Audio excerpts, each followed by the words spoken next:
Oh, shit.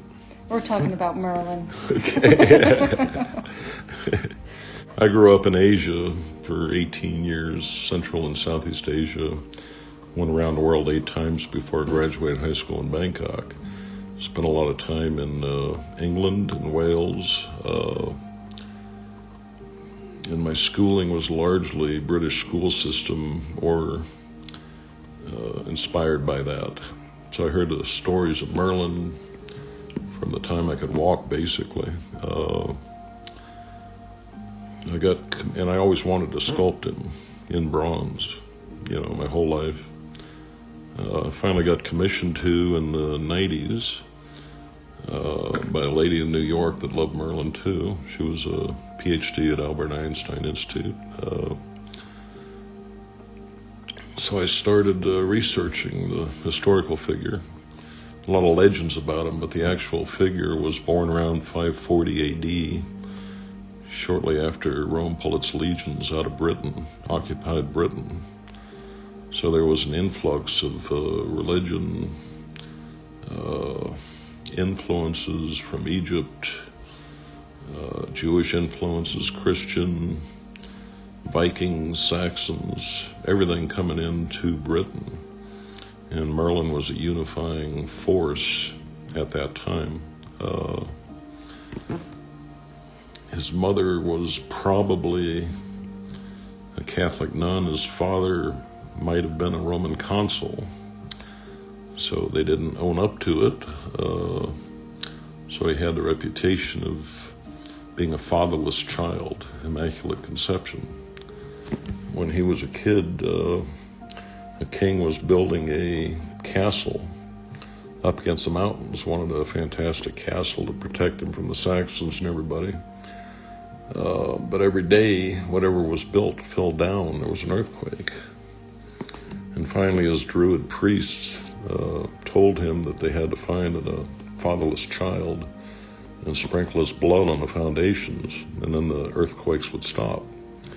So they'd heard of this Merlin, so they grabbed him and were going to kill him, slit his throat, sprinkle his blood, but the guy was such a persuasive talker that he got the king's attention, and he said there were 2 boulders underground, and the boulders had the souls of a green dragon and a red dragon in them, and they were fighting. And also there was a lake underground, and that's why the castle fell down. So the king was intrigued. So they excavated, found the lake where he said it was. They drained it. They found the 2 boulders. They removed them, and the castle never fell down. So Merlin at a young age became the king's sorcerer. He was a druid high priest. He was actually a Christian as well and re-Christianized areas of Britain. He was one of the 17 most powerful shamans in history. And to be in that group, you had to go insane and heal yourself of insanity. Merlin was married. His king died. His wife was cheating on him with a military man and left him. He went insane. He jumped the stone wall and wandered in the forest insane. Finally came to an apple tree and sat down and basically gained his illumination and healed himself under the apple tree. That's why I sculpted an apple tree with Celtic knots and an apple on his cloak.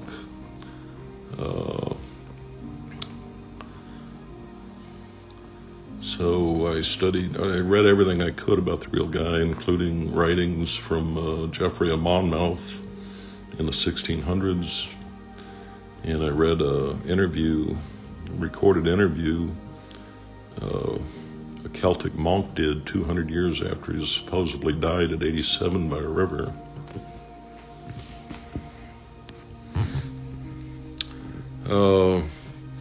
That Celtic monk described him physically. Again, 200 years after he supposedly died. He was a bard, storyteller, historian. That's why I sculpted a harp on his back in the shape of a dragon with Celtic knots. He had animal totems, as powerful people did back then. One was the elk, a wolf, a bear. So the skull on his staff is a cross between a wolf and a bear. I show the influences from Egypt by putting Egyptian jewelry on his left wrist. There's a griffin on his medicine bag, and a shaman with an aura.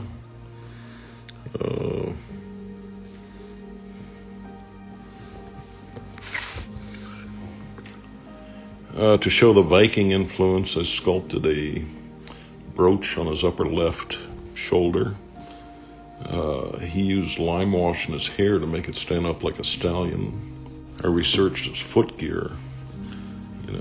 I got drawings from King Arthur's time, footgear they wore, so that was accurate.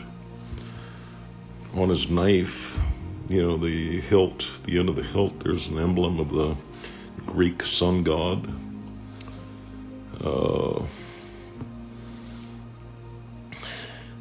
To show the animistic influences, each leaf on this piece, if you look closely, has a male or female figure emerging from the leaf.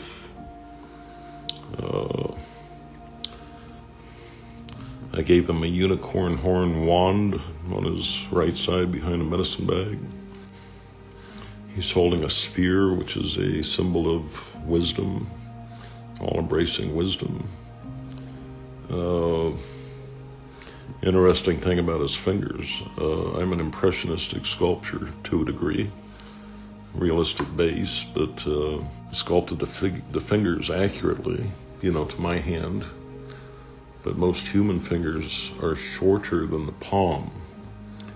So because of the angle, next morning when I saw it, the fingers looked like 4 fat sausages sticking out at me. So I made them longer than the palm. I abstracted the fingers, and it worked. It gave an element of grace.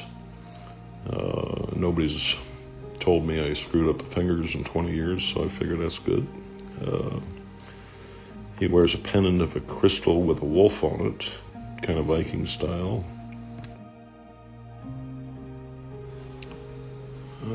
I researched everything I could about him, including whether or not he was circumcised, because I didn't wear underwear back then. Went commando, so I found both ways.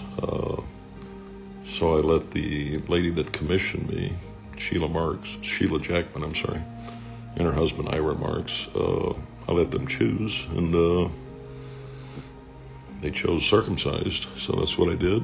And next time they visited Sedona from New York, I brought his genitalia and original clay in a box and showed it to them, having lunch at a restaurant.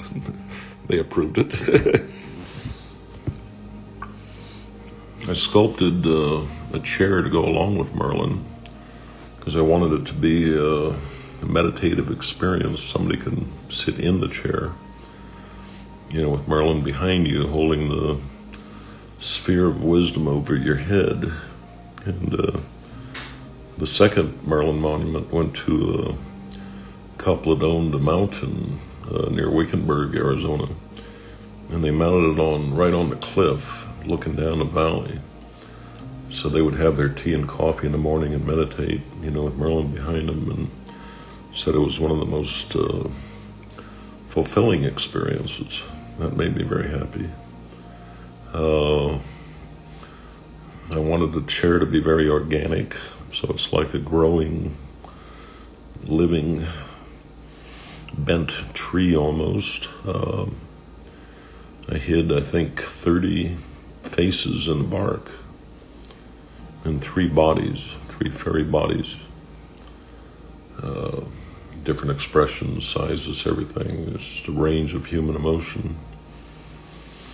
And again, each leaf has a male or female body emerging from it.